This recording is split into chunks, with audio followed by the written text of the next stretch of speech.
لا الحته دي مهمه ولازم نرد عليها. امتحانات الثانويه العامه لا تاتي ابدا المفروض بما يطلبه فعلا. لا احنا لو هنشتغل وفق تربيه الناس. لا استنى اسمع بقى، انت طرحت السؤال اسمع الاجابه.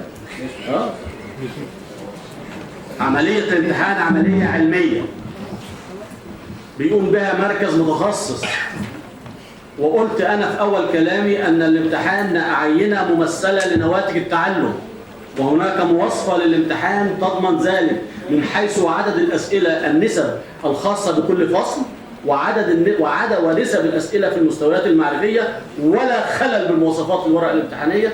ويوم ما نخل بمواصفات الورقه الامتحانيه احنا ما ينفعش نقعد ونبقى مركز قومي للامتحانات. بس يعني هنجاوب على اخر سؤالين بس. ما عادش يحسب مستويات عقليه عليا. انا فقط نزلت نموذج فقط عشان الناس تألف شكل الورقه، لكن انا لا ادرب على اسئله.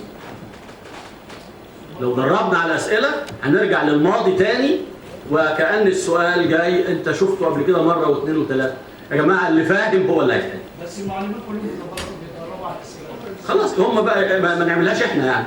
وحقيقي كل الطلبه كانت بتطالب برضه بنموذج الاجابه، وحضرتك النهارده يعني ازحت هم كبير قوي على الطلبه بالنسبه لموضوع التطور. حاجه ثانيه بالنسبه للمواد الغير مضافه للمجموع، في بعض الطلبه بيقولوا ان المواد دي اصلا هي غير مضافه للمجموع، وان يعني بيسالوا حضرتك هل في ورقه مفاهيم للمعادلات والقوانين اللي موجوده؟ لا بص يا ستي.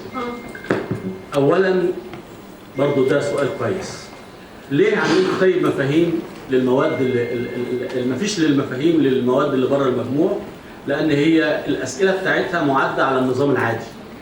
اما بقيه المواد الاساسيه معده وفق نواتج التعلم العليا، مفيش تذكر يعني. حلو.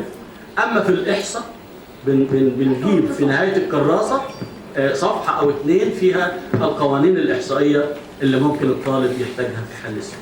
بالنسبه لماده الاقتصاد كمان ولا بس الاحصاء؟ الاحصاء بس. تمام يا دكتور. بالنسبه للغه الانجليزيه، معلش اخر سؤال.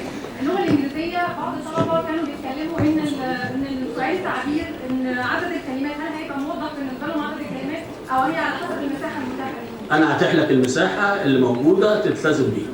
شكرا لحضرتك.